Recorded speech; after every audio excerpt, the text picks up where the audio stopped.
The November 2020 election is just around the corner, but things are different this year because it's all happening in the middle of a global pandemic. Instead of going to the polls, many voters in all but 5 states are using the no-contact option of mail-in ballots. So it's worth asking the question, how secure are mail-in ballots really? And how will they impact this year's voting process?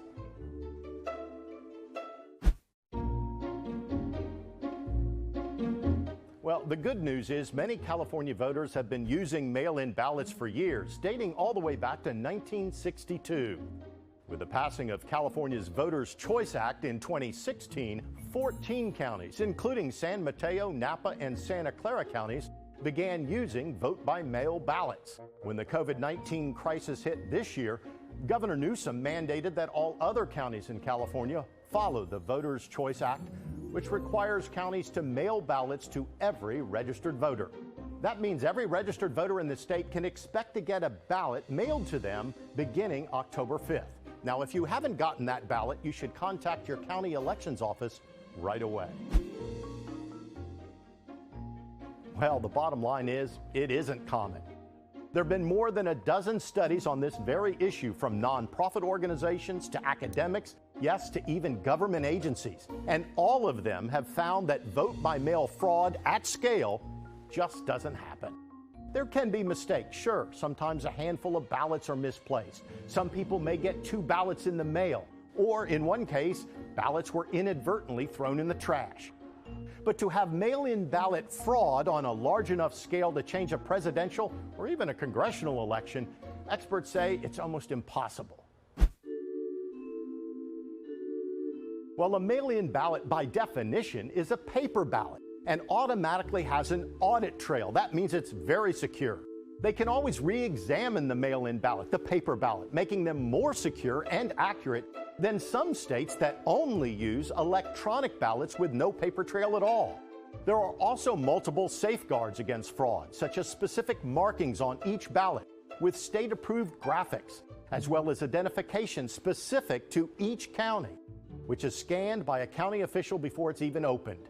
Then there are the signatures. California voters must place their ballot in an envelope and then sign the outside of that envelope. The signature must match the one that's on file at the elections office, or that ballot can be thrown out. In fact, an investigation by our team found that thousands of mail-in ballots were thrown out during the last gubernatorial election in 2018, and then again during the March 2020 primary. This wasn't due to fraud. It was because the voters' signatures did not match, or what we found to be most often the case, the voter never even signed the outside of that ballot at all.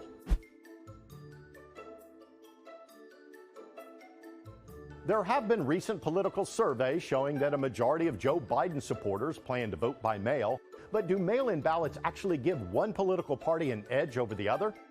Numerous studies have been done on this topic too, and the overall consensus of all those studies is no.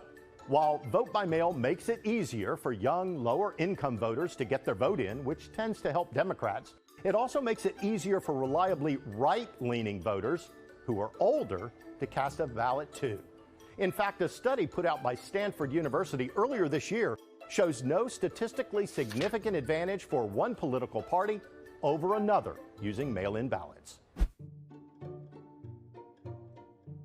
The experts say this is where the answer is yes. The rules that make it easy for Californians to vote from home also mean that officials here in California have to spend weeks after the polls close opening all that mail, checking the signatures, checking the ballot, and then counting the ballot.